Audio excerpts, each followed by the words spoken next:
Boa noite, estamos no ar com mais um Roda Viva e hoje, como entrevistadores, temos a modelo e jornalista Cássia Ávila, a Simoneta Perisquete, que é jornalista e crítica de fotografia, a Yasmine Stéria, que é editora de moda da revista Vogue, o João Weiner, que é fotógrafo e editor do TV Folha, aqui da TV Cultura, e o Tiago Nogueira, editor da revista de fotografia Zoom, do Instituto Moreira Salles.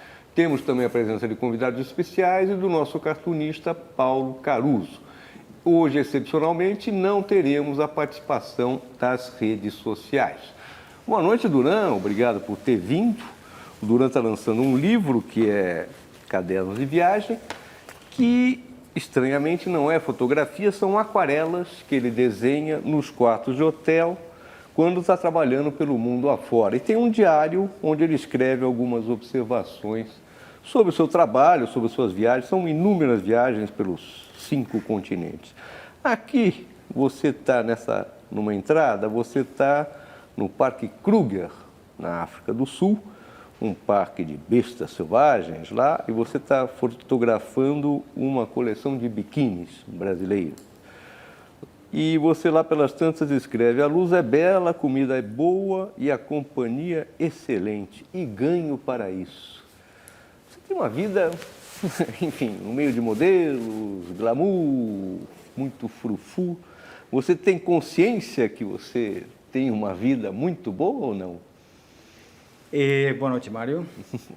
Yasmine, Cássia, João, Tiago, Simoneta, Paulo.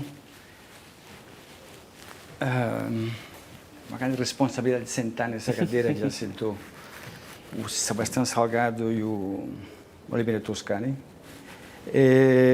Não, pode ser que sim. Na verdade, esse momento especial em que eu estou falando isso. O livro tem 300 e poucas páginas. Não em todas as páginas esse momento parece estar equilibrado. Ao contrário, acho que se eu escrevi isso nesse momento é porque talvez nem sempre tudo parece tão sob controle como estava nesse momento. A profissão de fotógrafo, a fotografia que eu faço, é uma fotografia que procura momentos, ou seja, não pode ser por acaso, na verdade, como é que eu diria, uma coisa assim meio verossimilhança. A gente cria universos, cria mundos em que as coisas têm que se encaixar. E para que isso aconteça, existe uma pré-produção, existe todo um trabalho anterior, mas nem sempre as coisas são como acabam acontecendo, como imaginamos, como deveriam, ou como esperamos que acontecessem. Nesse especial momento, essa especial viagem, foi uma viagem curiosa, porque era um cliente que era super agradável, não que eles não sejam, mas especialmente era tudo uma coisa bastante... tínhamos bastante tempo para fazer o trabalho, o que também é uma coisa muito rara, quer dizer, nem sempre você tem o trabalho no tempo que você precisaria. E eu te digo, acho que a única entrada em que tem esse equilíbrio, esse momento, essas 3 nuances juntas, e o tempo é bom, a companhia, não sei lá, em que essa coisa acontece... Não, mas para o vulgo assim, Paulo Caruso, eu, não os outros, mas nós achamos, não, ele está lá no meio daquelas mulheres lindas. É verdade. Viajando para lá e para cá. É verdade. Ele tem uma sensibilidade artística, deve ganhar uma fortuna. Então, para o Paulo Caruso, você é um sujeito ali, para nós aqui, os populares, achamos, não, o cara leva um vidão. Mas eu sei que tem trabalho isso, mas você, enfim, curte isso também, não? Não, sem dúvida. Esse é um tipo de trabalho, o trabalho do Paulo Caruso, o seu trabalho, é um tipo de trabalho que você só pode fazer se você gosta muito ou se você tem isso, não vou dizer na veia, que você tem isso no coração, ou tem isso na cabeça, ou uma obsessão. Para mim, a fotografia, ela, acima de tudo isso, a fotografia para mim é uma maneira de chegar perto, de enxergar o mundo de perto, de ver a vida de perto. É que me permite, através da fotografia, eu consigo descobrir o mundo. E seja universos, paraísos artificiais como esse, em que as mulheres são lindas, seja paraísos menos artificiais, seja lugares Mas é através da fotografia que eu consigo entender um pouquinho melhor o que significa o mundo, né? Quer dizer, o que significa esse mundo. Não vou ter o sentido da vida, porque passa a ser uma coisa um pouquinho muito filosófica demais, mas me dá assim como o nadador, ele tem que, o cara que faz os 500 metros, os 50 metros, ele todo dia tem que entrar na piscina, ele sente falta. Uma vez conversando com um nadador que eu fotografei, ele me disse que se ele não entrava na água, ele sentia falta de entrar na água. Quer dizer, a fotografia para mim é uma coisa que eu preciso dela. Se eu não estou trabalhando, eu estou fotografando. Se eu estou trabalhando, estou fotografando. Quando eu estou chateado, a fotografia me resolve. Quando estou contente, a fotografia me resolve. É inerente. E não acho que... e a vida é bela, mas a vida é bela para todo mundo que faz o que gosta. Acho que isso não precisa ter esse GPS de você estar na África, ou você estar aonde for, ou no Nordeste, ou no Sul, ou qualquer país. O GPS tanto faz.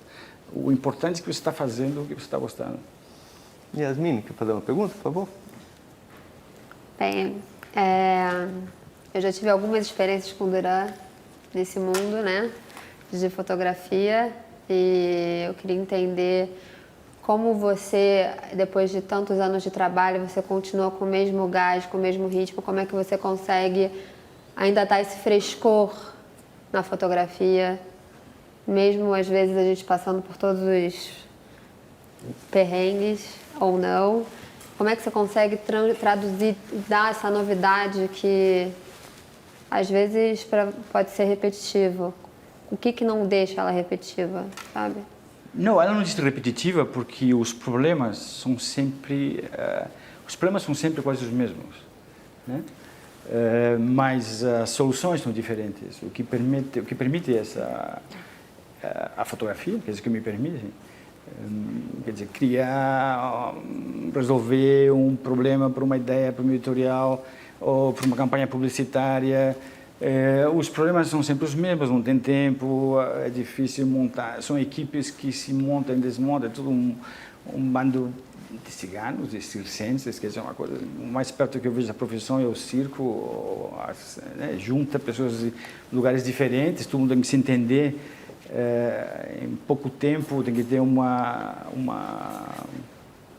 interação positiva, porque senão acaba sendo um desastre. O importante é ter times, as pessoas diferentes. Acho que existe uma rotina, né, no sentido de que, obviamente, você fez uma revista, tem que fazer outra, você fez um trabalho, tem que fazer outro. Mas eu tento, por exemplo, botar eles de uma maneira dentro da minha agenda no estúdio, em que se tem 4, 5 dias uma foto em estúdio, depois eu tenho uma foto externa, depois eu tenho uma viagem, depois eu volto para outro lugar. Quer dizer, tem todo um fluxo e tem sempre a curiosidade, né? Quer dizer, a curiosidade de ver as coisas de perto, a curiosidade e o desafio. É isso que continua te dando esse frescor, essa vontade, deixa as fotos frescas. E porque é muito divertido também, quer dizer, não posso, eu tenho que voltar, porque é um trabalho que ele apesar de tudo estranho, quer dizer, acho que meu cabelo não seria tão branco, talvez, se eu não passasse os momentos assustadores e aterrorizantes que passam, que você acha que não vai conseguir fazer isso. Mas é o desafio e é o prazer de fazer uma coisa que eu gosto e que eu não me vejo não fazendo mais nada do que isso. Ou escrevendo livros também. Mas, enfim. E fazendo aquarelas e revistas. Aquarela é uma coisa... Mas aquarela é uma coisa que enfim, é um negócio... Eu não sou um aquarelista, quer dizer, eu sou um fotógrafo que faz muito tempo, aliás, inclusive no livro mesmo, se você percebe, no começo as aquarelas têm uma certa qualidade e no fim elas melhoram, quer dizer, elas têm um... Mas eu não faria isso nem chegando perto. Nem... Não, mas é que tem uma história, não é que de repente agora, faz 15 dias acordei e eu achei que eu ia fazer aquarelas. As aquarelas acontecem... O mérito do livro... Ele foi sendo feito, quer dizer, o livro é um recorte de 3 anos, né? Tem 3 anos de viagens, mas o mérito primeiro, tem alguém que lembrou disso aqui. O editor, o Thales Alvarenga, Guaraci, desculpa, O Thales Guaraci, ele viu uns desenhos meus em 73, 74. E nem sei como é que ele viu, porque eu nunca mostrei isso para ninguém. Isso é uma coisa muito fechada. Quando ele foi para a editora, para Saraiva, um dia ele me ligou e falou, escuta, lembra aqueles desenhos? Eu queria fazer alguma coisa. Eu falei, mas Thales, como é que você viu isso aqui? Quer dizer, Não, você me mostrou. Eu falei, puta merda, como é que eu mostrei isso aqui para você? Mas enfim, mostrei e ele queria fazer alguma coisa com isso. Então, em 74 não, desculpa, 94, 95. Então, 94, 95, ou 93, ou 98, enfim, década de 90, vamos falar por décadas. Década de 90 ele viu isso aqui. Eu continuei desenhando desde 90, mas os desenhos de 90 são primários, esses daqui são pós-primários, né? Mas aí é só juntar isso aqui e colocar. Obviamente, eu tinha uns diários, uns textos, e juntei esses textos e diários. Quando eu fui revisar os textos dos diários, eu vi que os diários eram um pouco herméticos, eram feitos para mim, porque eu nunca imaginei que fosse publicar isso. E em cima disso, eu naquele momento, eu escrevo umas colunas para a revista Trip, e a editora da época me encheu o saco porque eu gosto de fazer rodapés. Quer dizer, adoro rodapés, livro com rodapé, quer dizer, o rodapé é uma coisa que eu acho que me abre Enfim, eu adoro rodapé. Então, e a pessoa não queria que eu botasse rodapés nas colunas. Então, me encheu o saco, eu falei, vou fazer um livro aqui e vou encher isso aqui de rodapés. Então, esse livro é um triângulo, são as aquarelas, os diários e os rodapés, porque os rodapés são tão quanto volumosos quanto o texto. Cássia, você faz uma pergunta? Você disse agora, Duran, sobre fotografia, que é uma maneira de você ver o mundo mais de perto. Você está triste, a fotografia te resolve, você está feliz, a fotografia te resolve. Com toda essa arte aí que você faz, você é um grande artista. Suas fotos, seus livros, suas aquarelas. O que você espera, assim, qual é a reação das pessoas? O que você imagina que elas vão sentir tendo acesso a esse seu mundo? Bom, eu não sei, quer dizer, em termos de fotografia, eu fotografo para mim. O primeiro juízo, o primeiro cliente, a primeira resposta é para mim. E eu acho que se eu gosto disso aqui, eu acho que me satisfaz, então eu posso entregar isso para o editor, para o meu cliente, para quem for, e aí só tem duas saídas. Ou eu acertei na mosca, ou eu errei na mosca. Quer dizer, já existiu vezes na minha vida em que não era nada disso e teve que começar tudo de zero. Mas o que eu procuro sempre é que seja uma coisa em que eu acredite. E no caso de um trabalho, por exemplo, como você falou que nem tudo sai do jeito que a gente quer, a gente sabe muito bem disso, né? Às vezes o tempo não colabora, às vezes a modelo não é tão boa na hora, às vezes a roupa não é tão incrível e o trabalho não sai do jeito que você queria no final. Como que você faz para, no final, mesmo assim, você estar satisfeito com aquilo? Ou não perder o seu bom humor, porque eu sei que você tem muito bom humor. Desculpa, eu parto da base de que missão dada é missão cumprida, né? Quer dizer, minha maneira de encarar como faz o trabalho é bastante rígido. Quer dizer, seja um trabalho criativo ou seja um trabalho mais comercial ou menos comercial, enfim, todos os parâmetros, aquilo foi encomendado, né? Aquilo existe, ou mesmo os trabalhos que eu faço para mim mesmo, que ninguém me encomenda, ninguém nada, mas eu tenho uma ideia e vou atrás e vou fazer isso. Aquilo tem que ter no mínimo um estándar, um padrão, né? E eu vou atrás desse padrão. E eu infernizo todo mundo. Eu sei. Até que você não foi das pessoas mais infernizadas. Mas eu infernizo todo mundo porque eu vou atrás desse padrão. Mas por que também? Porque as pessoas que me chamaram para fazer o trabalho X, elas acreditam que você elas vai acreditam que eu posso fazer essas coisas. E se eu assumir esse compromisso, por mais impossível, ou porque eu estava super otimista, ou porque eu estava super não sei o quê, ou porque eu achei que deixa comigo que eu resolvo, se eu assumir isso é muito importante, quer dizer, eu não posso falhar, eu não posso falhar, como Fórmula 1, quer dizer, isso, não posso bater no muro, não tem falha, eu tenho que entregar isso na data, respeito as datas, respeito o prazo, sou muito rígido comigo mesmo. Mesmo um trabalho, quando acaba sendo um trabalho comercial, vamos dizer, trabalhos publicitários, o que eu faço muito, por exemplo, outro dia tive uma história que eram duas fotos diferentes para fazer durante um dia. Eu sabia que as duas, quer dizer, um dos truques é antecipação. O que, por um lado, é ótimo, mas, por outro lado, é um inferno, porque você tem que ficar antecipando todos os problemas que vão acontecer.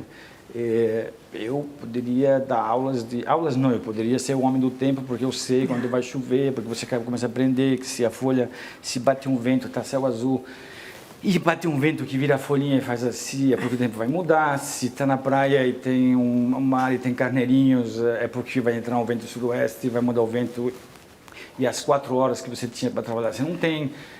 Porque não sei o que. Outro dia eu sabia que às 2 horas da tarde ia chover, porque quer dizer, até aí não precisa ser muito esperto para saber isso, mas enfim, nessa época do ano, às 2 horas ia chover. Comecei a fazer uma foto, uma das fotos tinha criança, começamos a fazer a segunda foto, felizmente não tinha criança, e do jeito que saiu, o meu cliente achou que não era aquilo lá e que ele gostaria de outra coisa. Ok, então eu fiz o que ele achava que tinha que ser feito e, por sorte, não choveu às 2 horas da tarde. E aí eu falei, escuta, tá bom, então deixa eu fazer uma outra coisa aqui. Eu acho que eu posso melhorar isso aqui de uma certa maneira. E fiz o que eu achava que tinha que ser feito. Nesse momento, esse cara tem as 2 coisas que ele pode escolher. Quer dizer, ele acabou escolhendo o que eu sugeri para ele, que era uma outra forma de luz, de coisa que entrava, uma coisa assim. Mas ou seja, se eu não tivesse conseguido fazer essa segunda opção, essa opção, eu ia ficar absolutamente frustrado e mal-humorado, ia chegar em casa chutando móvel, chutando lata, não sei o que as pessoas chutam, mas eu tenho que botar em cima da mesa tudo que esse cara acreditou que eu podia fazer para ele. E esse é o dia a dia. Então eu brigo comigo, meu problema sou eu, quer dizer, tem outros problemas também, mas o padrão de qualidade sou eu que fixo, que sempre fixo esse padrão. Então, no fundo, isso não é um problema, né? É uma qualidade, até por isso faz você ser quem você é. Não, pode ser, mas digamos que sim, mas até aí, enfim, mas imagino que as pessoas que vêm junto, que querem sair às 5 horas da tarde ou 6 horas da tarde para tomar não sei o que, para elas. Não, eu acho que sim, acho que, na verdade, é uma atitude que eu tenho de sempre, e sempre consegui melhorar, e sempre consegui fazer uma coisa melhor. É a única maneira, E você? Vozes, ouço vozes. Tiago. A Cássia e a Yasmine falaram da sua descontração, do seu bom humor, e eu estava lendo uma entrevista do começo da sua carreira que você falava que era um tímido, quase patológico. E fiquei pensando como é que alguém que era um tímido, que tinha um perfil psicológico desse jeito, foi capaz de se transformar justamente na pessoa que vence a timidez dos outros e consegue, a ponto de elas tirarem a roupa, né? De criar um clima tão de descontração que elas tiram a roupa na frente de uma equipe e parece que é tudo muito natural, tá todo mundo muito à vontade, sorrindo, feliz. Bom, aí tenho duas coisas diferentes. Eu continuo sendo tímido e um dos motivos da fotografia, quando eu falo que me ajuda a ver o mundo de perto e chegar perto do mundo, é porque com a máquina fotográfica, quer dizer, hoje em dia nem tanto, porque qualquer um tem uma máquina fotográfica, mas houve uma época em que a máquina fotográfica era uma coisa que abria portas e as pessoas achavam que você sabia fazer uma coisa que ninguém conseguia fazer, mesmo porque não era digital, quer dizer, tinha um quarto escuro, tinha umas químicas, tinha um negócio que eu nunca mexi, mas enfim, mas tinha todo um processo que tinha uma certa magia. Eu sempre, por formação, por sei lá o quê, eu sempre fui contra as minhas incapacidades, quer dizer, contra no sentido de que eu lutei os meus defeitos, as minhas coisas, quer dizer, se eu sou um cara tímido, então eu vou ser um fotógrafo, primeiro. Também era uma maneira muito rápida de chegar perto. A distância mais curta entre um menino e uma menina era uma câmera fotográfica, então isso me ajudava de uma parte. E depois, com o tempo, eu fui, enfim, absorvendo uma série de conhecimentos e, sei lá, e perdemos um playboy e ganhamos um fotógrafo. Mas, enfim, e levei essa coisa profissionalmente. Agora, quanto o menino tímido ou o rapaz que menos sem jeito, que não sou um grande diplomata, quer dizer, eu sou bastante, como se diz, bastante direto, conseguir que essas meninas, moças, tirem a roupa, isso é a coisa mais fácil do mundo, porque elas tiram a roupa porque tem um contrato. Quer dizer, não sou eu só entro quando o contrato está assinado. Então, eu não tenho esse poder, aliás, não acredito no fotógrafo sedutor, ou nessa sedução, nessa coisa, vai, não sei o quê. Já teve situações em que, de repente, a pessoa ficou assim meio eu já vi uma coisa tipo, mas tem que ter roupa mesmo? Eu falei, olha, sim, né? Quer dizer, estamos aqui para isso. Mas o mérito não é meu, o mérito é do cara que conseguiu fechar um contrato e... Sim, mas se elas não tiram você que vai ser cobrado, né? E não, eu vou ter que fazer, obviamente, otimizar toda aquela situação e tudo aquilo lá, num certo espaço de tempo, de novo, a luz, não sei o quê, e fazer com que a coisa aconteça. Mas quando a pessoa entra no estúdio, ela já sabe o que vai fazer, né? Digamos, numa revista ou num processo em que existe um contrato. Quando não existe isso, de que às vezes eu falo, escuta, fonte de tal, você toparia fazer uma foto? Mas é uma coisa assim, sim, o que a gente pode fazer? E eu tenho uma proposta, queria fazer uma foto assim, não sei o quê, o que você acha? Ah, que legal, que bonito, que não sei o quê. Tem vezes as pessoas pedem, escuta, Durante, você vai fazer uma foto minha nua ou não vai? Ou, sim, aconteceu. Às vezes acontecem as coisas também, quer dizer, não é sempre, mas não há eu não sou um sedutor, eu sou um executor, no bom sentido da palavra. Eu estou lá para resolver todo tipo de problema. Se vai tirar ou não vai tirar, ou vai fazer ou não vai fazer, isso já foi resolvido antes e eu não sou um negociador, não tenho... Você tem certas técnicas assim? Não tenho essa paciência para negociar. Você tem técnicas de descontração para fazer com que elas... Não tem muita técnica de descontração. A técnica de descontração é, mas o que, como que vai, não sei o que, obviamente faço uma pesquisa, sei mais ou menos o que essa pessoa fez, se ela fez um personagem da novela, se ela fez não sei o quê, se ela fez não sei o quanto. Eu vou lá, conto algumas coisas. Ah, você assiste a novela? Bom, assisto, sim, claro. Tem uma conversa, mas também porque são intimidades instantâneas, né? Quer dizer, e eu não vou tirar roupa, então eu tenho que entender que a pessoa está lá e vai se expor full, se expor inteira. O máximo que eu posso dizer é o seguinte: não, mas não sei o quê. Bom, escuta, me avisa quando você estiver pronta e a gente começa. E aí a coisa funciona. Mas não tem... Mas teve alguma situação em que não foi possível fotografar? Não, situações teve todas. E cada vez tem uma situação diferente. Quer dizer, quando você acha que aconteceu tudo, sempre acontece uma coisa, acontece. Quer dizer, vai improvisando. Nem sempre as coisas são como poderiam e deveriam ser. Escuta, para cada de fazer um livro de capítulos, para cada uma dessas histórias, para cada uma dessas pessoas, tem uma situação, tem uma surpresa, tem um... Puta que pariu, como é que pode, não sei o quê. Desde coisas... Ok, o que se me ocorre agora? Isso é muito antigo, mas enfim, tinha uma moça chamada Feiticeira, e aí que fazia um programa do Luciano Huck, quando o Luciano Huck tinha essa moça. E decidimos, como era feiticeira, que então ela teria que fotografar num país árabe. Os caras já começam, todo mundo já começa a ficar louco e quiser achar que você vai levar uma moça num país árabe. Então, vamos para a Síria. Não, mas a Síria não pode ser. Então vamos para não sei onde. Bom, aí, claro, a realidade ia chegando a gente mais perto. Vamos para a Turquia. Tá bom, fomos para Istambul. Mas isso não tinha Salve Jorge, não tinha Capadócia. Estou falando de 10, 15 anos, 12 anos atrás, sei lá. E vamos para Istambul e tem um produtor que vem... Aí já começa uma situação assim, o produtor vem dos Estados Unidos para produzir um negócio em Istambul. Mas tá bom, aí sentávamos numa mesa e tinha o produtor de Istambul, a produtora do Brasil, eu. Então eu falava com esse cara, que ele falava com ela, que falava com o cara. Bom, numa certa altura, a gente mandou embora o produtor dos Estados Unidos porque o cara só ficava traduzindo, quer dizer, era um tradutor. Aí precisamos de um lugar para fotografar. Aí, vamos para o Topac. Você está louco, meu? Como você vai fotografar o Topac? Bom, não tinha lugar para fotografar porque ninguém queria abrir as portas. E aí mas isso passa um dia, passa 2 dias, e tem que voltar dia X. E São Paulo liga como é que estão as coisas, não sei o quê. Aí eu estava lendo uma daqueles, o Guia da Folha, não sei o quê, de Istambul, e lá eu vi que tinha um banho turco, que existe até hoje, que são 500 anos o banho turco mais antigo. Fomos lá no banho turco, no cara, e conversamos, o cara está lá, toalha, não sei o quê, mas o banho é inacreditável. E perguntamos para o cara, escuta, pode alugar, podemos fechar o banho turco? Podemos. $5.000, ok, tá bom, $5.000. Desesperado, Eu falei pro cara, escuta, amanhã quando eu vier aqui, dá para você desligar um pouquinho o banho turco?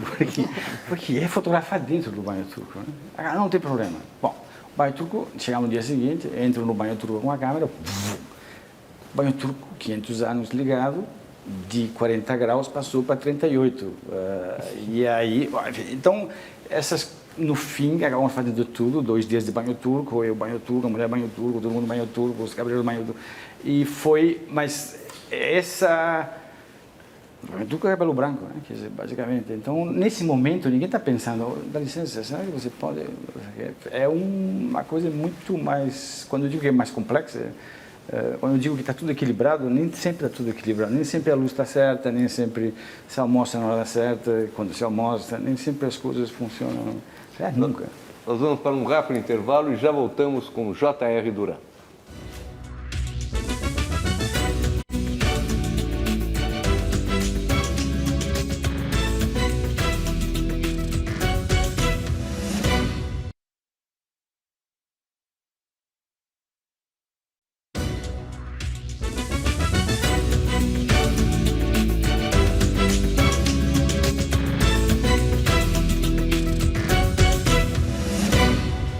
Voltamos para a entrevista com o fotógrafo J.R. Duran.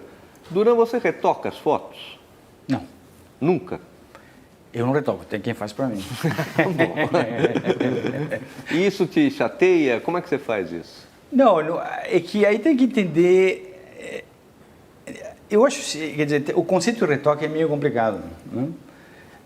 Fazer uma pessoa com 3 pernas, fazer uma mulher de 120 quilos virar 60, isso aqui é uma coisa... Eu acho que, eu diria, a otimização, né?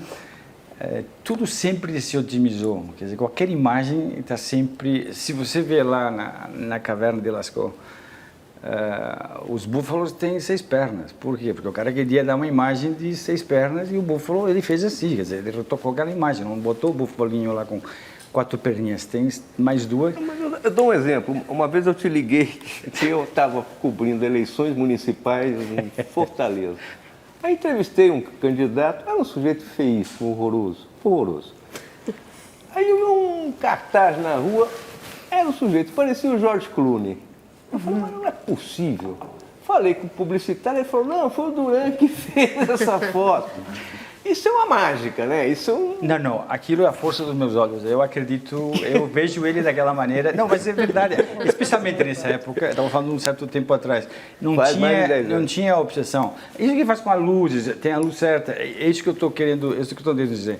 Se você pega na televisão, telejornal, em algum lugar as pessoas ficam assim, em outro lugar as pessoas ficam menos assim.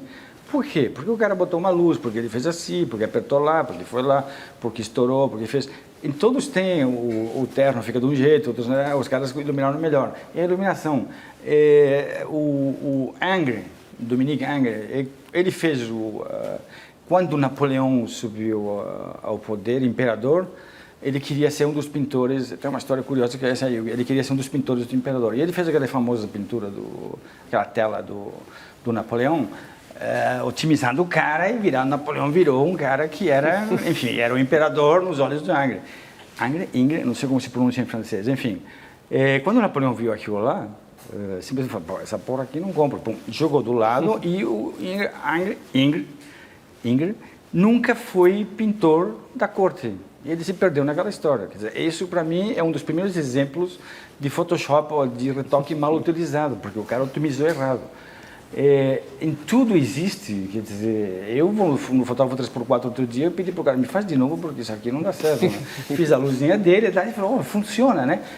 Tudo tem, eu chamo isso de otimizar, né? Ou seja, tudo tem uma otimização, e isso vem com a luz. As pessoas ficam achando que o Photoshop consegue fazer coisas inacreditáveis, o Photoshop não consegue fazer coisas inacreditáveis, quer dizer, o Photoshop, ele só... Photoshop é uma caixinha, né, uma loja de luz, que ele consegue te melhorar algumas coisas.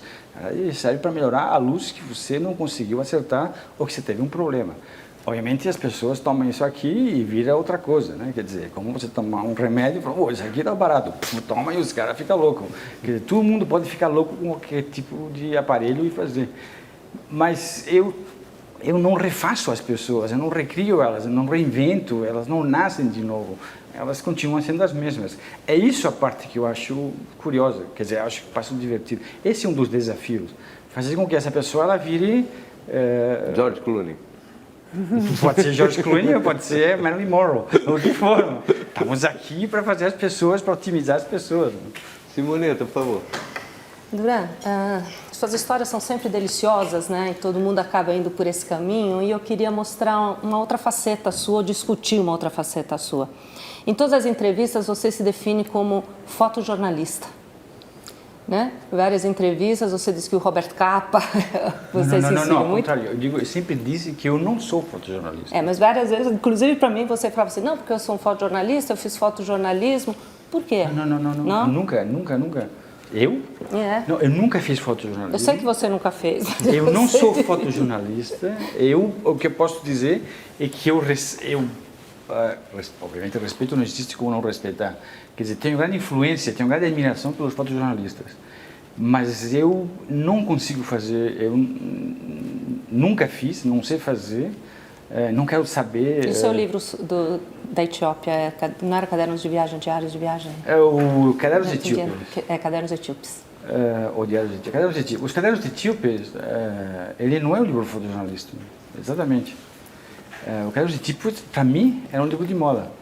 Para mim também. Ou seja, o fotógrafo que foi fazer esse livro, que sou eu, obviamente, eu fui com o mesmo equipamento que eu fotografo, quer dizer, os modelos que fotografo para a Vogue, igual, e com a mesma maneira. Que é o princípio, e que são as fotos que é a essência do trabalho, e aí você vai entender que eu acho que tem uma relação com tudo, com a moda, com esse livro, que é a fisionomia, né? Quer dizer, eu sou um fisionomista.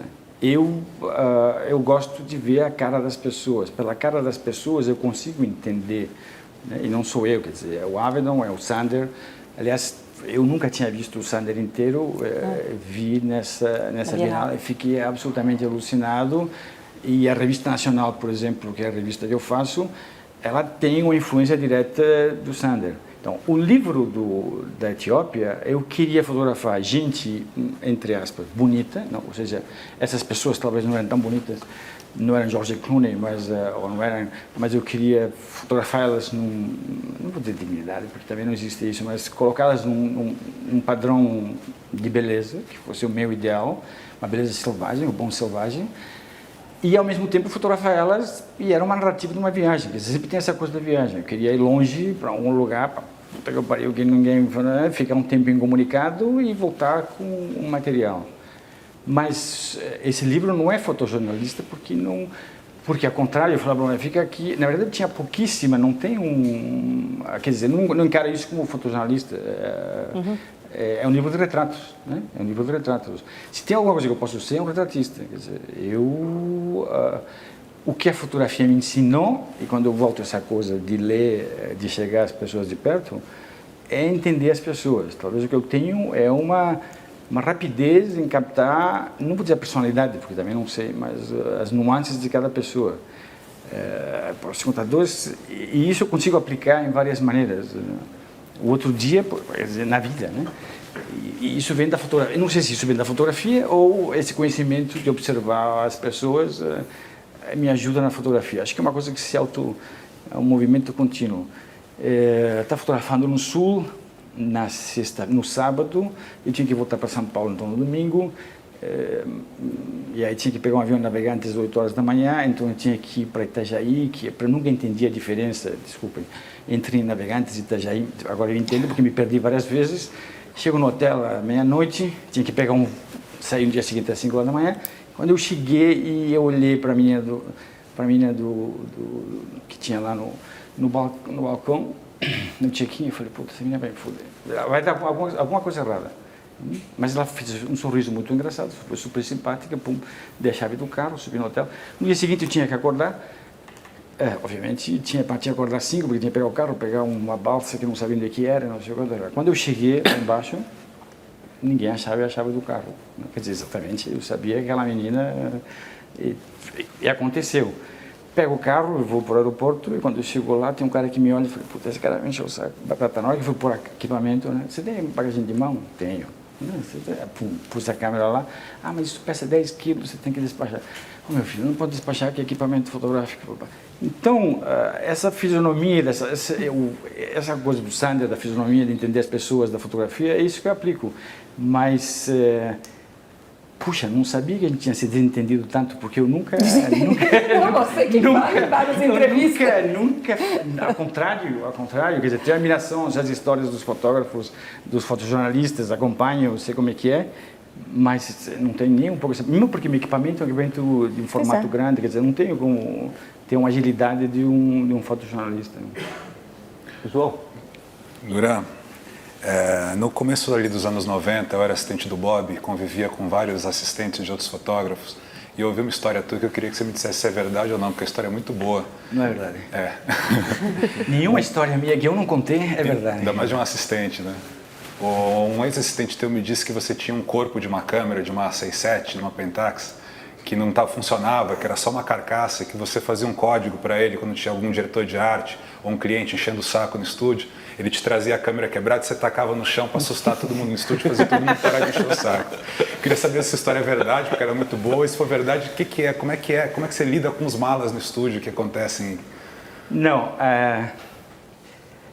confesso que eu fiz uma vez. Confesso que eu fiz isso uma vez. Fiz isso uma vez. Impressionou, mas não funcionou porque eu perdi o cliente.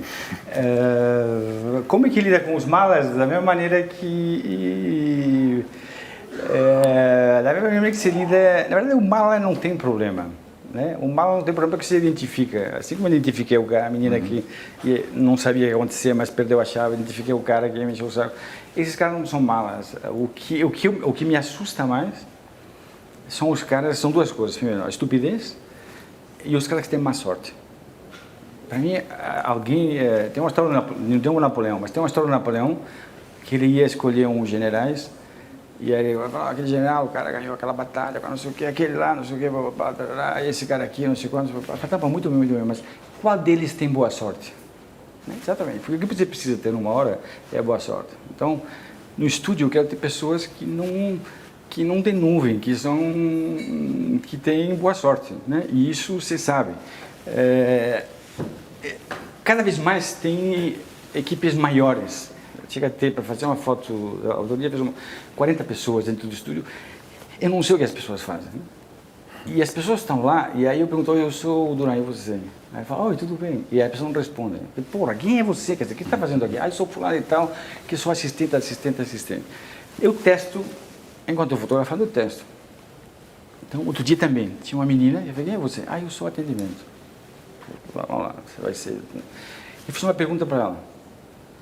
Porque a foto começou e o patrão dela não tinha chegado. Eu falei, escuta, cadê o teu patrão? Tem coisa mais importante para fazer do que está aqui?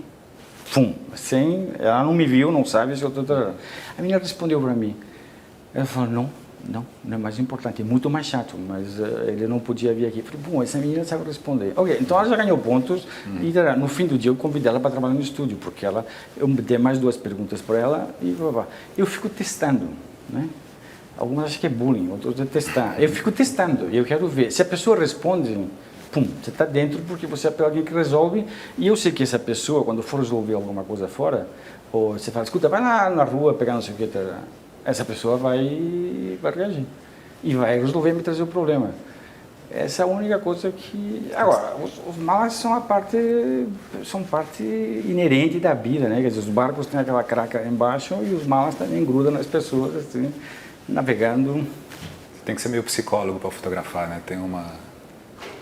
Eu não sei se é ser psicólogo, eu sigo o instinto, né? Quer dizer, acho que para um fotojornalista é meu instinto, quer dizer, lá vai ter porrada, vou para cá, ou lá vai ter porrada, vou fotografar lá, né? Porque vai ser legal. Quer dizer, tudo depende do tipo de porrada que você quer levar ou que você quer registrar. Acho que é uma maneira que você começa a entender o mundo funciona, as regras do mundo são claras, né? Quer dizer, andando mais para quem mora em São Paulo, se você sabe andar por São Paulo e vai para cá, para lá, e vai para não sei onde, você anda em qualquer lugar do mundo. As pessoas falam, você vai para não sei onde. Eu já sobrevivi em São Paulo, eu sei como é que é isso. No Rio, São Paulo, tem diploma para andar pelo mundo inteiro. Porque você sabe, o cara como anda, o cara como faz, o cara não sei o quê, aí você só... Como é que você consegue identificar essas pessoas que são as mais proativas, as menos, as que vão te dar um resultado melhor? Você gosta de trabalhar com as mesmas pessoas? O que é mais importante para você no set para ele dar certo? Que todo mundo tenha sorte. Todo mundo tem sorte. Não, no set o que tem que dar certo é que primeiro que as pessoas sejam capazes, né? Sejam capazes. Depois que entendam o que eu falo, porque às vezes tem gente que olha para mim. Outro dia um assistente meu, um freelancer, eu falei para ele, não sei o que, e o cara fez assim, eu falei, você não entendeu porra nenhuma do que eu falei. Não. Tá bom, ok, então eu falei isso. Ah, tá bom. Então primeiro, eu vejo o estúdio como um navio, né? Quer dizer, eu vejo cada trabalho como um navio pirata, uma abordagem para outro lugar. E na hora H, porque a fotografia é mágica, quer dizer, o George Clooney ele só aparece 2 segundos na frente da câmera, não, porque tem um momento, depois não é mais George, depois volta a ser ele, depois não é mais, pior ainda, sei lá, vira o Sean Penn, uma coisa assim. Quer dizer, há um momento mais que você vai forçando as coisas, né? Porque na verdade você tem que ir forçando, e a luz, e não sei o quê, e o frescor, e tudo. Mas sempre tem as funções também, né? Sim. Publicidade, tem o cliente, tem o diretor da agência, tem a modelo, tem o assistente, que tem funções definidas e soltam a grana. No jornalismo tem um editor, que costuma ser um chato, fala, não, tá ruim, tá ruim. Sempre tem alguém em cima. Tem a diretora de arte que fala, não, tá ruim, quero mais alternativa. São figuras que existem. Como é que você lida com elas? Mas isso existe. Escuta, o cara que está lá no fundo de investimento, tem um outro cara que também vai. Todo mundo tem. Isso aprendi nos jesuítas, em Barcelona, quando eu usava calça curta, que um dia a gente. Eram super legais, e a gente era tão legais que a gente sacaneou e fizemos uma aula, não sei o quê, e a gente sacaneou com um professor. Aí veio o padre jesuíta que tomava conta e falou: o negócio é o seguinte, vocês estão todos. Vocês vão ficar hoje de castigo, porque você tem que entender o seguinte: sempre tem alguém que vai mandar em vocês. Na sua casa tem seu pai, quando você sair vai ter não sei o quê, depois vai ter o patrão. Vocês podem ser presidentes, vocês podem ser o que vocês forem, vai ter sempre alguém que vai mandar. Eu sempre tive presente isso aqui, tanto assim que a primeira coisa que quando eu entro no lugar eu falo: quem é que manda aqui? Não, quem é que manda aqui? Porque já passei uma experiência, aliás, Posso contar uma história? eu já passei uma experiência num lugar, fazer um trabalho em Salvador que eu não conhecia as pessoas. Né? Normalmente você acaba conhecendo e não conhecia. E tinha um monte de gente, e tinha um carinha que dava palpites, e os palpites deles não eram ruins. Então eu começava a interagir com esse cara, Quando acabou todo o trabalho, vamos fazer uma foto todo mundo junto, não sei o quê. Tá bom, vamos fazer a foto. Aí eu falei, escuta, chama aquele cara. Não, aquele cara é um chato, aquele cara é um estagiário. Então tem que ser. Quem é que manda aqui? Quer dizer, o que você faz aqui? Eu sou fulano e tal. Urra, então você fala alto. Mas é engraçado esse jeito do Duran, ele é assim mesmo. Eu já trabalhei muito com ele no estúdio, é muito engraçado porque ele tem esse jeito muito sincero de chegar e falar exatamente assim, você é quem? E você é quem? E às vezes as pessoas não entendem isso, que é uma mistura de bom humor, de ser sincero, e aí às vezes você é tido, como já teve essa fama, que você não é, de arrogante, de metido. Essa fama é muito disseminada. Exato. Não sei se mas é acho verdade. que vem muito desse jeito seu, sincero de ser, igual você falou pro seu assistente, você não entendeu nada do que eu falei, então às vezes as pessoas não entendem e tem medo. Tem gente que tem medo do Duran. Você é arrogante, Duran? Não. Seja sincero. Eu sou arrogante e sou sincero. Quer dizer, e mentiras sinceras me interessam. Não, eu não sou arrogante, ao contrário, porque eu não sou o dono da... Porque existe essa história de rã na mosca. No dia, eu já ouvi isso de alguém, dirigindo um comercial, né? Na verdade, a culpa não era minha, porque passaram um brief errado, mas quando chegamos lá, dizemos, olha, o negócio é assim, o cara falou, Duran, puta, é incrível. Você errou na mosca. Errar na mosca dói, porque você fez o melhor que você podia e você errou. Errar na mosca é a pior coisa que tem. É um negócio assim, não é isso aqui é uma bosta, não sei o que, não, você errou na mosca, quer dizer, não tem saída. Eu morei nos Estados Unidos, né? E a coisa que eu aprendi anos 90, morei nos Estados Unidos, década de 90, e a coisa que aprendi com os americanos é como trabalhar. Então, eu trabalho como tem que se trabalhar, que as pessoas têm que saber o que estão fazendo, cada um tem que fazer o melhor. Por aquela conversa do começo, de que os caras estão esperando de mim o melhor, quer dizer, não vão assim achar uma coisa, viram um círculo vicioso, eu preciso surpreender os caras, porque senão também os caras não me ligam de novo. Quer dizer, há uma lei de mercado em que se você não faz a pirueta, faz 2 vezes, na próxima não faz 3, e na próxima você não tem que ter sempre alguma coisa a mais. A pessoa tem que achar que está... você tem que dar um plus a mais. Quer dizer, Não tem saldo médio na fotografia, né? Se você foi bom a vida inteira, se você não está bem, você dança, né? É jogador de futebol. É jogador de futebol, né? Quer dizer, não adianta o que você fez. Não, mas campeonato carioca o cara jogou bem. Não, mas o cara está afundando aqui e não tem ontem, não tem passado, só tem o futuro. Tem que manter aquele frescor que a gente estava falando. Porque... Bom, mas porque eu não... Você não pode dirigir um carro para outro visor, quer dizer, não, porque eu fiz isso aqui, eu fiz não sei o quê, tanto faz. O importante é o que você está fazendo, o que você vai fazer. Ninguém bate na porta... né? E diz quem era, né? Esses caras falam, quem é? Ninguém fala quem era. Nós vamos para mais um rápido intervalo e já voltamos com o fotógrafo das beldades, J.R. Duran.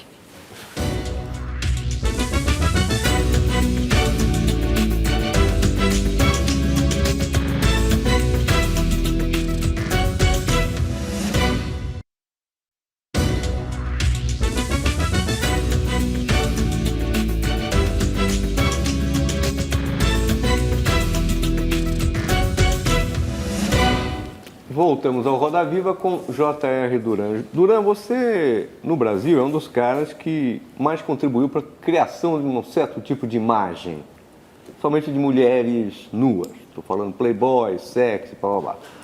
Você também fez grandes campanhas de publicidade, fotográficas, revistas, que foram bastante reconhecidas. Muitas vezes não se sabe a autoria, que foi você que fez. E você tem um artista também, não só de fotografia, as coisas que você faz por conta própria, na louca, com o teu dinheiro, os cadernos etíopes, a Revista Nacional, que é uma revista desse tamanho, 200 páginas, uma vez por ano, sem nenhuma publicidade, você só distribui de graça. Como é que você concilia essa coisa de estar na ponta de lança do comercialismo e na ponta de lança de uma arte muito subjetiva sua? Como é que você faz essas coisas? Como é que sua cabeça não dá um nó? Não, porque eu acho, primeiro, a ponta de lança do comercialismo me permite eu poder fazer essas coisas que não são comerciais.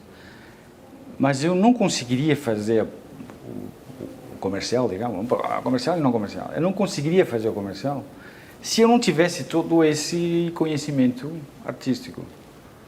Se não tivesse toda essa coisa, se não tivesse toda essa inquietude, toda essa coisa toda, eu não conseguiria suprir as demandas por todo esse tempo de novidades e expectativas.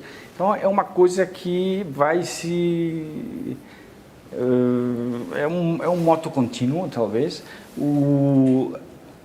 Mas não acho que isso seja uma coisa muito estranha. Se você percebe, sei lá, diretores de cinema, atores, um cara como, por exemplo, Bob Lancaster. Bob Lancaster fazia um filme comercial, mas depois filmava com Visconti, fez Os Deuses Malditos, depois fez aquele filme lá, como chama, do The Swimmer, quer dizer, depois, antes, ele fazia um filme comercial, um filme culta, uma coisa assim. Diretores de cinema, sei lá, o Ridley Scott, pode ser que um cara, não era totalmente cult, mas ele fez filmes que são importantes na cinematografia. O cara tinha, junto com o irmão dele, tinha uma produtora de cinema publicitário. O John Woo, que é um artesão, meu irmão que trabalha com fotografia de cinema, fez um filme faz uns tempos atrás, 3, 4, 5 anos, uma dessas copas, fez um filme de futebol, um comercial, que o John Woo veio ao Brasil e dirigiu por 3 dias, conseguiram fechar uma parte do aeroporto do Rio, e o cara fez o comercial. Então, eu aprendi vendo essas pessoas que eu achava interessantes. Pegando um exemplo aí que você não citou, mas tem, por exemplo, o Godard. O Godard fez os filmes dele, não sei o quê, e fez uma publicidade da Adidas, por exemplo. O que vai ficar do Godard não é a publicidade da Adidas, são os filmes dos anos 60 dele. O que você gostaria que ficasse de você? Essa sua visão do erotismo, da pornografia, seja lá o que seja, ou da tua coisa de arte? Ou vai ficar as duas coisas? Aquilo como um retrato de época, talvez machista, ou aquela arte que você fez, livros policiais, ou a Revista do Brasil, o que você gostaria que ficasse? Eu não sei. Acho que, na verdade, abram um caixão e fiquem à vontade. E os caras não tenho muito essa preocupação com o que vai acontecer, ou seja, de deixar uma marca ou o que eu vou deixar. Porque eu faço, voltando ao começo, acho que eu falei para ela, faço isso para mim. Né? Não é tanto para a posteridade, nem é tanto para... Faço para eu saber que eu fiz alguma coisa. Quer dizer, os livros, para mim, mesmo fotográficos ou escritos, quer dizer, tenho livros de fotografia também, para mim o ponto central são os livros. Né? Ou seja, para mim tudo, eu penso, isso seria uma foto que pode ir para o livro. Né? Sempre tem um livro, que não sei qual é, mas essa foto pode ser um livro. Uma vez por semana eu vou nos arquivos, vejo não sei o quê, falo, mas isso aqui pode ser um livro, isso aqui pode ser a Revista Nacional, isso aqui pode ser... A Revista Nacional não é uma tentativa de síntese, de botar tudo? Não, a Revista Nacional foi uma coisa que se me ocorreu. A Revista Nacional se me ocorreu quando eu estava voltando da Etiópia. Eu estava no avião e pensando, e tem uns amigos na França que sempre, enfim, que são um pouco de bardeurs e gostam de aventura, essas coisas todas. Falei, pô, os caras vão gostar desse livro. Falei, bom, mas eles... E no avião eu falei, sim, mas é engraçado, eu estou aqui, mas eu não tenho nada brasileiro, nunca fiz nada no Brasil, porque sempre isso aqui. O Brasil sempre funcionou como um lugar em que eu ia para o mundo e não sei o quê, eu era fotógrafo brasileiro, então abria as portas aqui, lá, Nova York, tinha uma coisa toda. Mas nunca fotografei um índio. Quer dizer, nunca fotografei um índio, quer dizer, faz 20 anos que eu moro no Brasil, nunca fotografei um índio. Jamanzon nunca fotografou um índio. Não, mas nunca foi. E aí eu voltei com essa coisa do índio. Então eu voltei e eu fiquei enchendo o saco da FUNAI durante 6 meses para conseguir ir num Zoe, que são uns índios, uma tribo indígena isolada, para conseguir ir até lá. E fiz os exames, não sei o quê, fui, fui até lá e fotografei. Falei, bom, isso aqui, puxa, eu queria fazer um livro sobre o Brasil. Falei, porra, mas se eu fizer um livro sobre o Brasil, não vai dar certo, porque eu vou ficar 10 anos fazendo... E aí, Duran, como é que vai? E o livro do Brasil? Daqui 2 anos. E aí, Duran, como é que é? E não tenho essa paciência toda. Falei, eu vou fazer fascículos. Né? Eu vou fazer fascículos, todo ano solto um, daqui 10 anos, quando juntar tudo isso, vai ter a minha visão. Eu vou soltando, e depois faz. E aí começou. Aí, essas coisas também, quer dizer, a Revista Nacional não é que eu banque, eu tenho um mecenas, quer dizer, o Michelangelo tinha um, eu não sou Michelangelo, mas eu tenho um papa que é a Burti, que é a gráfica Burti. Que também é uma coisa muito curiosa como as coisas vão acontecendo. Quer dizer, o livro, o Tales vem, lembra de uma coisa e sugere fazer o livro. A Revista Nacional eu comecei a desenhar, comecei a fazer, falei, puxa, acho que isso aqui os Burti poderiam gostar e poderiam fazer. Fui ver o Burti, olha, amigo meu, jantamos, não sei o quê, tem uma ideia aqui, olha essa ideia, como é que é esse negócio. Legal, tudo bem. Escuta, você não quer um café? Fudeu. Não tem ideia, não tem mais nada. Tá bom, tomei o café, conversamos, foi, pum, tchau, acabou.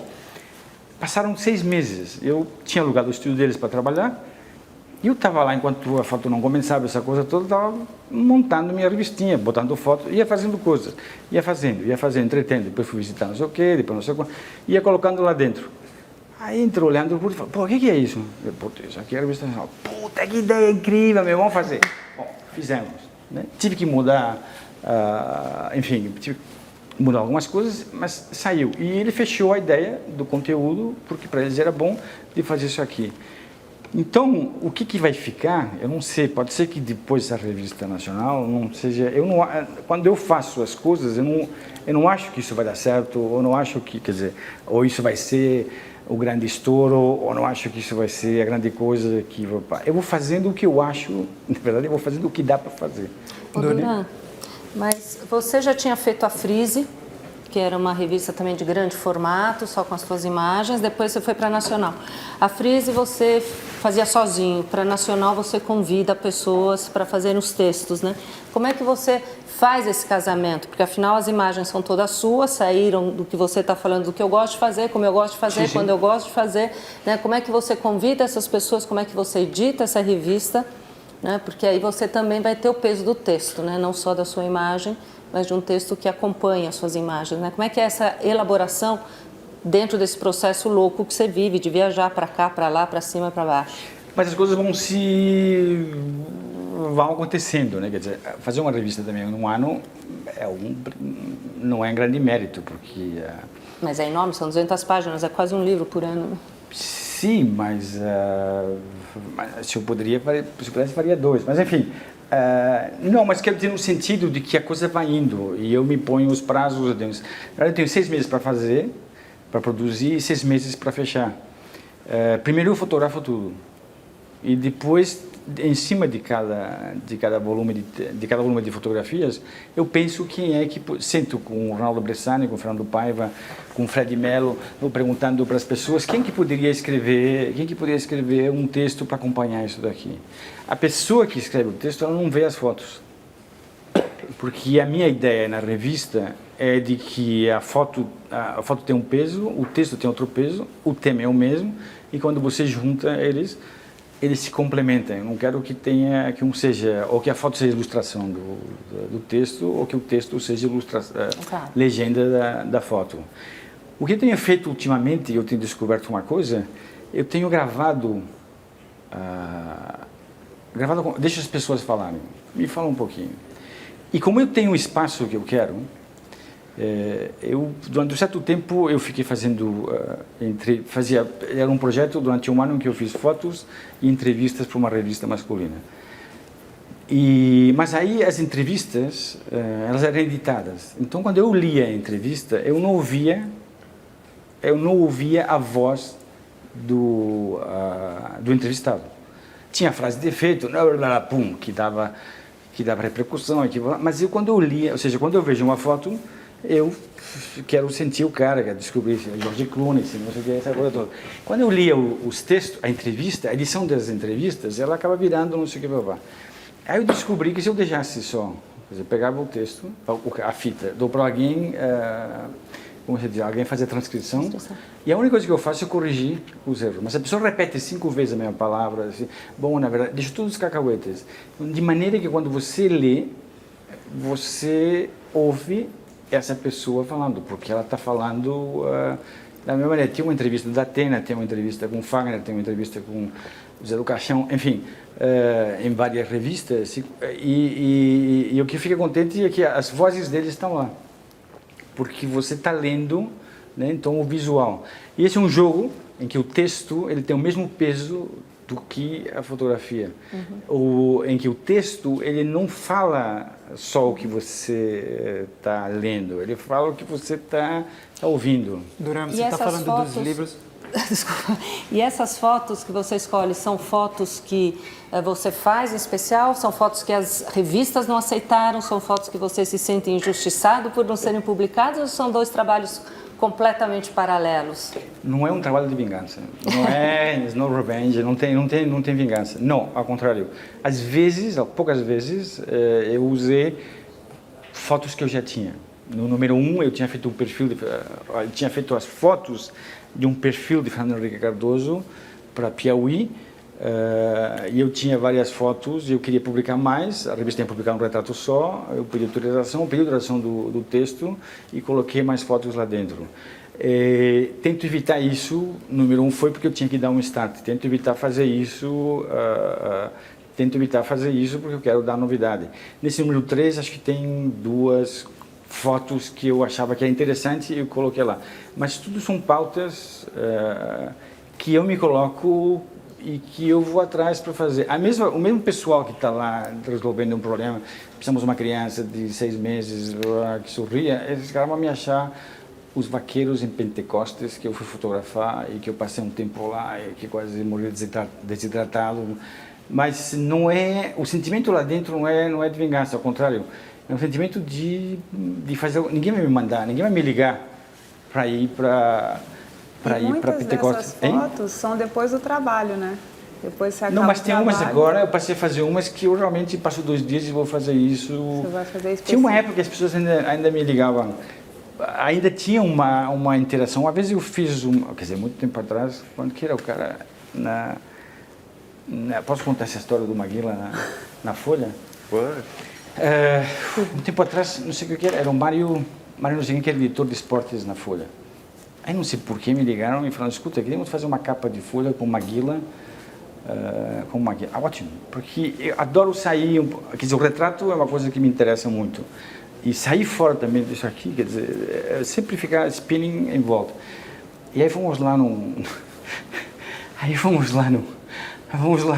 ginásio na Avenida Sumaré, e assim que eu estou chegando lá, subindo a escada, porque o Maguila estava lá em cima, só ouvia o pum, pum, pum, me desce o Marcos Augusto e fala, Duran, a gente não pode falar que é você, porque ele ficou puto quando soube que era você, porque falou que você ia fotografar a bunda dele, que não queria, não sei o que. Porra, como é que eu vou fotografar o Maguila e o cara não quer que seja? Eu falei, bom, agora eu vou fotografar esse cara. E fomos lá, e aí, ô Maguila, tudo bem? Aí, porra, bom, eu entrei dentro, acabei entrando no ringue, o cara passava mal, eu falei, puta, se esse cara me acertar, eu tô fodido. Bom, não me acertou, eu estou aqui, e o que era a capa da Folha? Maguila de costas. Enfim, depois eu contei isso para ele, a gente se encontrou depois, ele nem lembrava, mas eu aceito esses desafios. No começo do programa você falou que a câmera era para você uma forma de sedução também, né? É mais fácil fotografar mulheres do que fotografar homens? Como é que é essa diferença? Não, é mais fácil fotografar homens. Homens? Porque um homem, cada dobra, cada sombra, cada noite mal dormida é uma história a contar. Uma mulher não pode ter isso, tem que ter não sei o quê, tem que ser não sei quanto, tem que ter... para os homens, a luz pode ser a luz do meio-dia, porque aí o cara fica uma coisa assim, a barba pode ser por fazer. Uma mulher é mais complicado, muito mais complicado. Quer dizer, na verdade, tudo na vida é muito mais complicado com as mulheres. Você não fotografa mais político, porque você tem alguns retratos famosos. Você falou do Fernando Henrique, você fez um do Serra, que ele levanta a gola rolê, você fez um do Zé Dirceu, capa preta. Você não faz mais esse tipo de trabalho? E porque a Piauí nunca mais me chamou, porque esses retratos eu fiz para Piauí, aí de repente você saiu de lá e o outro editor nunca mais me chamou para fazer um retrato. Não tenho... Mas você fez outras coisas para fora, para a Folha você fez também. Mas faz muito tempo. Mas aí são as conexões. Não, conexões não, são as relações. Quer dizer, é possível que eu tenha ideias saindo daqui, bom, vou jogar esse cara em alguma coisa. Mas são essas coisas circunstanciais, né? Quer dizer, o Mário, esqueci o que estava não sei por que a gente se conhecia, quer dizer, tem momentos em que você conhece algumas pessoas e elas sabem o que você pode fazer e elas te chamam para sair fora dessa zona de conforto, a coisa que eu mais gosto é sair fora da zona de conforto. Porque areja, porque o retrato especialmente. Por que eu não fiz? Porque depois nunca mais fui chamado para fazer isso para eles. Mas eu não tenho... eu não recuso. Né? Alguém me falou ontem, escuta, você está recusando trabalho? Mas como recusar? Você está louco? Como recusar? Primeiro que dá azar, quer dizer, deixa eu ver. Primeiro que não tem como recusar, não existe uma coisa dessas. Para mim sempre tem um ponto de interesse. Pode ser que não dê certo a agenda, pode ser que a data, pode ser que as coisas, tem momentos que não funcionam. Mas eu compro qualquer briga. Mas... Com licença, Yasmine, nós vamos fazer um rápido intervalo e voltamos já para o último bloco do Roda Viva e a Yasmine vai perguntar.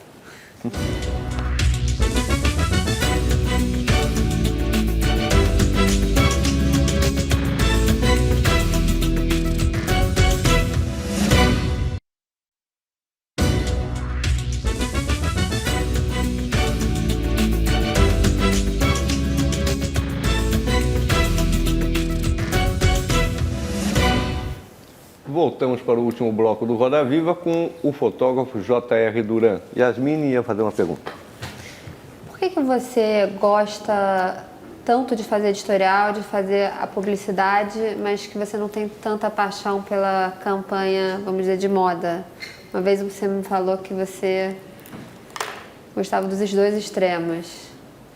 Tem alguma... Porque Porque no editorial eu tenho, quer dizer, existe uma estrutura, existe uma condição de trabalho, né? E existe uma liberdade e uma criação. Na publicidade existem regras demarcadas, cada um faz o que quer, quer dizer, o que quer, cada um faz o que tem que ser feito. Eu entendo esse cliente, eu entendo a responsabilidade que existe, está colocando, sei lá, é como se eu batesse um pênalti para ele, quer dizer, não posso errar o pênalti, eu entendo o que eu estou fazendo lá, tem todas as nuances. Nas campanhas publicitárias de moda, é uma relação muito de cliente, o cliente é uma pessoa só, que é o cara que é o dono da confecção, é o cara que não sei o quê, ele faz tudo, ele cria, ele desenha, ele é dono, e o fato de ele ter tido sucesso faz com que ele ache que sabe de tudo. Eu tive uma experiência, tive várias experiências, mas uma delas aí você vai entender como que, e a cabeça das pessoas funciona de uma outra maneira. Uma vez um desses caras me chamou, ele tinha três grifes, né? Ele falou, pô, Duran, você é o cara, eu acho que você tem que fazer isso, vamos fazer as 3 campanhas, eu vou fazer com você. Eu falei, pô, tá bom, ok, tudo bem. Agora, vou fazer 3, então você me dá um desconto, não sei o quê. Tá bom, tudo bem, são 3, não tem problema. E fiz as 3. Próximo semestre, ele vira e fala, o negócio é o seguinte, das 3, uma delas não vou fazer, porque é uma grife que é mais varejo, então vou fazer só com 2 com você. Mas dá para negociar um pouquinho aquele valor, papá? Ok, negociamos um pouquinho. No terceiro semestre, o cara chega para mim e falou, olha, na verdade eu vou fazer só uma grife com você. Eu falei, tá bom, tudo bem, não tem problema, escuta, você é dono do que você faz o que você quiser. Mas aí o preço vai negociar. Eu falei, não, aí o preço é preço cheio, né? Eu falei, pô, mas eu não posso trabalhar com o que eu quero? Você vai dizer, sim, você pode trabalhar com o que você quiser e também eu posso te dar o preço que eu quero, mas se fuder. Quer dizer, entendeu? Porque o cara vai diminuindo. É uma certa informalidade. É uma relação, em publicidade as pessoas são profissionais, né? Quer dizer, de novo, o que eu quero é as coisas claras. Nessa área é tudo muito complicado e as pessoas mudam de uma maneira bastante inconsistente. E eu quero consistência, quero pessoas que sejam coerentes. Tem clientes meus que são 20 anos, escuta, e que vão e voltam, mas que têm uma trajetória. Como as revistas também. Também. Você faz... Agora a revista está mudando, não está, Duran? Não só em função da internet, que boa parte do visual fotográfico migrou para a internet, e as revistas estão perdendo um pouco o peso, a importância delas. Você sente isso? Como é que você lida com o visual se disseminando de tanto jeito? O visual da internet, eu acho que ainda não tem uma fórmula que valoriza as imagens, né? Porque tudo fica lá. Eu ainda acredito no gesto, né? O gesto é assim, o cara vê, ou não vê, ou passa. Esse negócio de internet que você faz assim, o dedo do macaco fica passando assim, isso é muito né? Quer dizer, a coisa vai e tem tanta coisa, tem tanta coisa que não tem foco. Tem informação, mas as pessoas não têm conhecimento. Nas revistas tem 2 universos, que são as masculinas e são as femininas. Eu acho que com a entrada da Condé Nast, que virou Globo Condé Nast International, com a entrada da Condé Nast aqui, no Brasil, há um movimento, há um player, detesto essa palavra, né, que é uma palavra de, sei lá, mas as coisas passam a ser de uma outra maneira. Tanto assim que antigamente as revistas femininas eram desse tamanho, e de repente, pum, a Vogue começa a ter não sei quantas páginas, a Elle começa a ter não sei quantas páginas. Então, antigamente as pessoas brigavam entre 2 revistas, agora tem 3, digamos, a Bazar, a Vogue, e todo mundo, pum, ficou cheio. Quer dizer, os anunciantes são os mesmos, porque não é que saíram anunciantes debaixo das pedras. Então, esse universo do luxo e das revistas e essa coisa toda, que são as revistas de moda, elas não estão ainda... A internet é uma coisa em que o desfile, a coisa vai... A velocidade está no desfile nessas coisas todas, mas não tem ainda... Ao contrário, as revistas, elas cresceram no volume. As revistas masculinas que têm um problema, eu acho. E esse não sei como que... Quer dizer, na verdade eu sei, mas também não vou vender de graça ele como resolver. Mas há uma coisa que eu acho que é o seguinte. O outro dia estava indo viajar e encontro no aeroporto a chefe dela, a Daniela Falcon. Onde está indo, Daniela? A Daniela estava indo assistir um desfile não sei o que em Paris, alta costura em Paris. Depois ela ia para o Peru porque tinha um lançamento não sei o que. Depois ela voltava para a ilha de Capri ou Pentelleria, uma coisa dessa, uma dessas ilhas italianas, para um lançamento no perfume. As pessoas acham que a minha vida é boa, tem sempre alguém que leva a minha vida. O que eu digo é o seguinte, a Daniela, o que ela vai vender lá dentro, ela viu em primeira pessoa, né? Eu acho que o problema das revistas masculinas é que as coisas são faladas, o charuto, o carro, o não sei o quê, o pipipi, papá. Os caras não ficam fumando charuto na redação. Você entra numa redação feminina, todo mundo tá não sei o quê, pipipi, tá todo mundo, parece que onde que é a festa. Você entra numa redação masculina, eles estão lá ainda, falando do não sei o quê, do jogo, você viu o cara...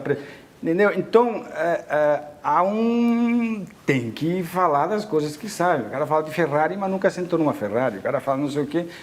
Nas femininas, eu digo esses dois universos, né? Nas femininas, as pessoas sabem, o cara foi, tem um jantar, nos jantares foi não sei quem, foi a outra, foi não sei o que. Tem uma efervescência e as pessoas falam em primeira pessoa. Eu acho que nas masculinas as pessoas ainda falam... Você não queria falar a solução, mas você acabou falando, né? Não, mas a solução é complicada. Esse é o problema. Eu estou falando do problema. A solução eu tenho um sonho de ser consultor e aí esse é o melhor dos mundos. Mas você não acha que no caso das revistas masculinas também a internet tem uma concorrência na pornografia, no erotismo? Mas aí que estamos a história. Há uma diferença entre erotismo e pornografia. Né? Temos que entender que existe uma diferença. Se você quiser pornografia... Qual é a diferença para você? Bom, uma vez perguntaram para o Louis Armstrong, o que era o jazz. Ele falou, se você não sabe, vai ser difícil de explicar.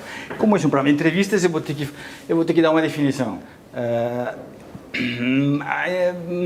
A pornografia é alguma coisa feita para te dar um pumba na hora e você comprar alguma coisa e você ir atrás de alguma sensação mais física e mais imediata. O erotismo não existe tanta coisa explícita, não existe tanta cena explícita. O erotismo é uma coisa que depende de cada um. Obviamente que os parâmetros de erotismo e de pornografia são diferentes. Se você vai para a Suécia, o parâmetro de erotismo e pornografia é um. Se você vai para o Iraque, o parâmetro de erotismo, quer dizer, é outro. Tem a famosa história do quadro da tela do Courbet, no começo do mundo, que é o quadro, você conhece esse quadro? O famoso quadro do Pubis maravilhoso, né? Em que isso virou uma obra de arte, mas numa época era pornografia. Então, o fine line não é fine line, tem um line muito diferente e muito diferenciado. O maluco que quer ficar vendo aquilo lá, ele tem a internet, tem qualquer coisa. O problema do nu, o problema da coisa, é que as pessoas querem conhecer numa revista, o que a revista antigamente vendiam era intimidade. Eu não vou esquecer o erotismo, eu vou esquecer qualquer grau de nu. A intimidade. Puxa, fulana de tal, nua. E a fulana de tal era uma atriz que, num certo momento, ela queria comprar um apartamento, e fazia 2 dias de nu, e ela, e 2 dias depois, ela conseguia sair de lá, tinha feito umas fotos, despertava a curiosidade de todo mundo, ela papapá.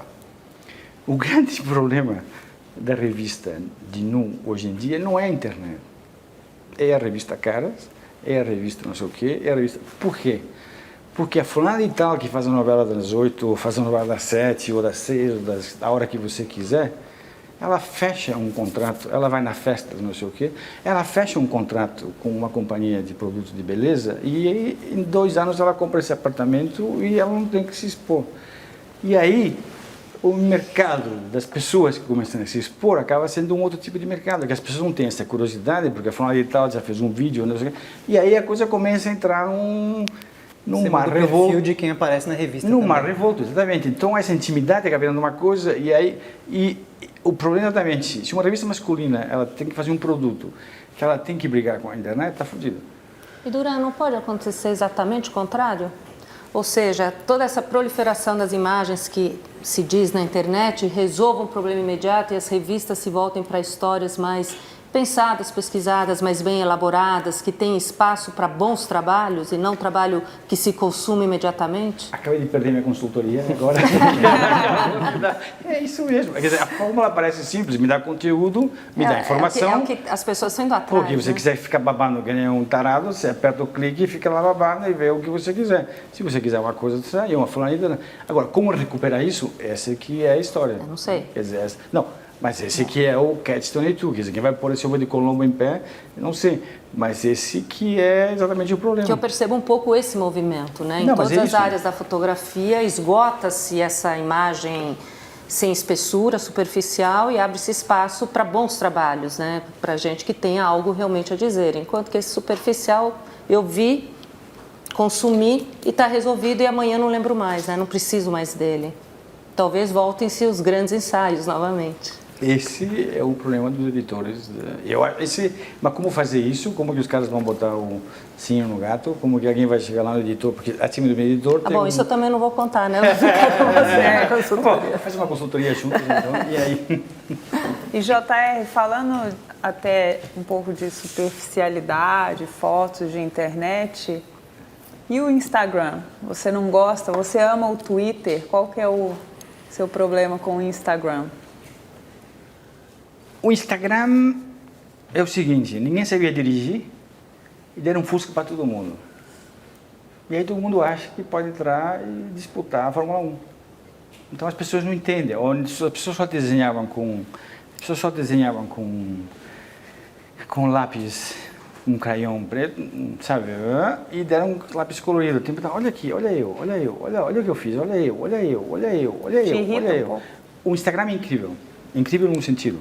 O iPhone, a imagem que o iPhone produz, a leitura da imagem, né, o fotômetro que tem dentro do... Não sei como os caras fazem, mas a leitura da imagem, o balanço, porque antigamente você fazia aquelas fotos assim, pum, você ficava escura e só tinha a árvore lá no fundo.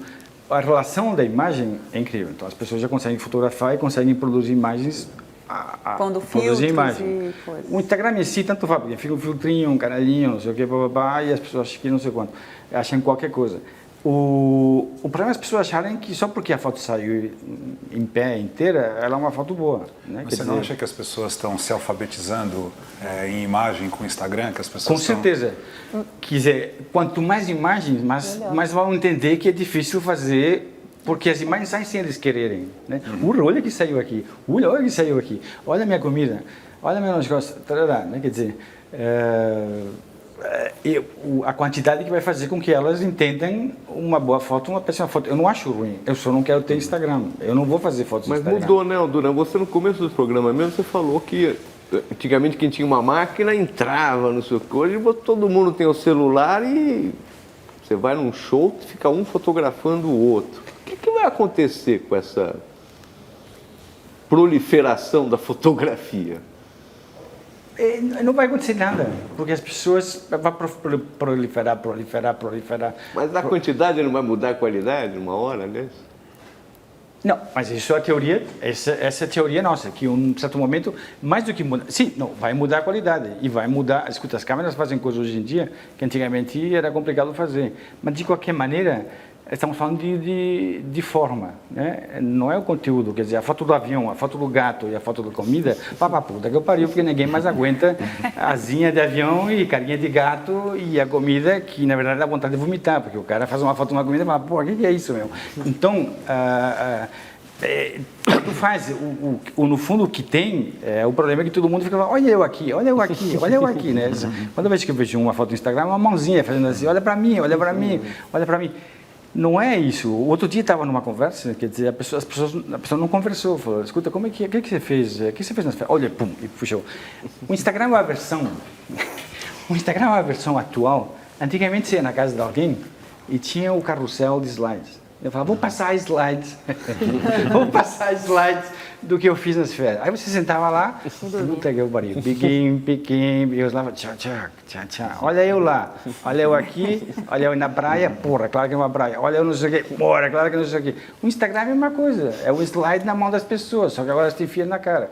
Não quero ver um carrossel de slides e não quero ver Instagram. Me mostra fotos boas.